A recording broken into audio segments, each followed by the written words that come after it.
west coast of Africa, looking today much as it did 100 years ago.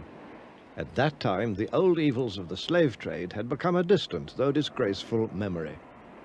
But there now opened a new chapter of confrontation along these tropical shores. In past years, Europeans had come here for profitable business. Now they wanted more, much more. Old trading posts like this one had long been the scene of a partnership between maritime traders from Europe and local Africans. By the 1880s, that old partnership was being swept away in a dramatic change, the outcome of a new European drive for overseas empire. Industrialized countries led by France and Britain had begun to invade the Black Continent, each hoping for new sources of raw materials for its factories, new markets for its manufactures, and new positions of advantage against its rivals. This was called the Scramble for Africa. By 1914, only two countries remained outside European possession, Liberia in the west and Ethiopia in the east. Britain had seized the lion's share of control. Egypt and the Sudan in the north, the immense wealth of South Africa, valuable colonies like Rhodesia and Kenya, and richly populated territories such as Nigeria and the Gold Coast. France had invaded Algeria in the 1830s. Now, after new wars of conquest, she added more colonies to her empire south of the Sahara, including the island of Madagascar.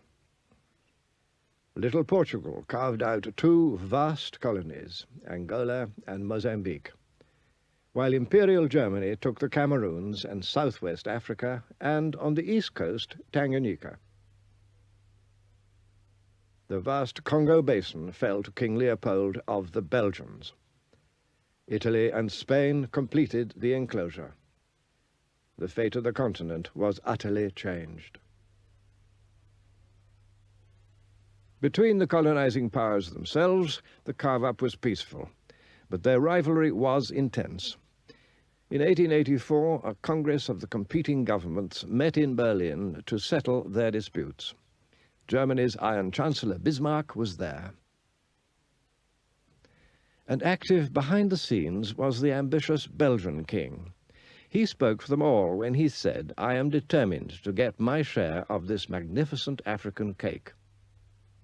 Any power that could occupy African soil could effectively claim it.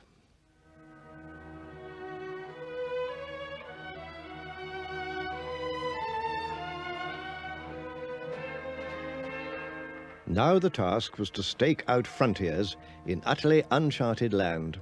Said the French Prime Minister, "We have embarked on a gigantic steeplechase into the unknown." The British Prime Minister Lord Salisbury was to say of this period, "We've been engaged in drawing lines on maps where no man's foot has ever trod. We've been giving away mountains and rivers and lakes to each other, only hindered by the small impediment that we never knew exactly where we were."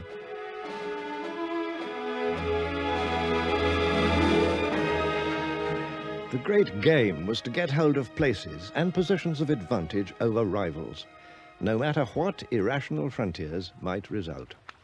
One of the most absurd cases was the magnificent Gambia River.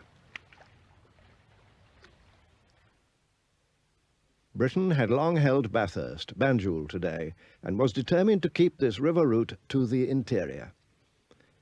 But France, invading from the west coast, enclosed all the territory surrounding the Gambia River in her new colony of Senegal. So the French were naturally eager to obtain the Gambia River.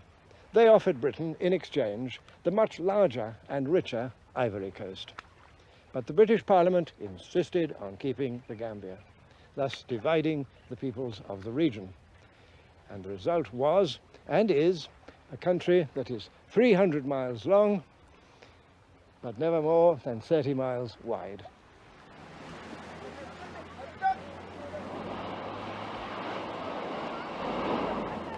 What the African inhabitants might think of this colonial carve-up was never asked. The European idea, in the words of one British governor, was to seize African territory and then, as much as possible, rule the country as if there were no inhabitants. In fact, European contempt for Africans now reached new depths, and no wonder. For how otherwise than by asserting that Africans were helpless children, lazy savages, could Christian Europe justify taking their countries away from them?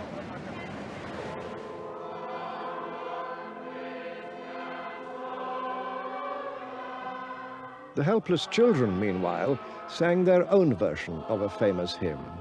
Onward, Christian soldiers, into heathen lands, prayer books in your pockets, rifles in your hands. Take the happy tidings where trade can be done.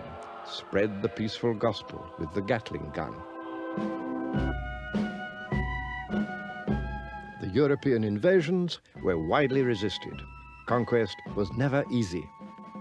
And sometimes, as these old drawings and photographs testify, conquest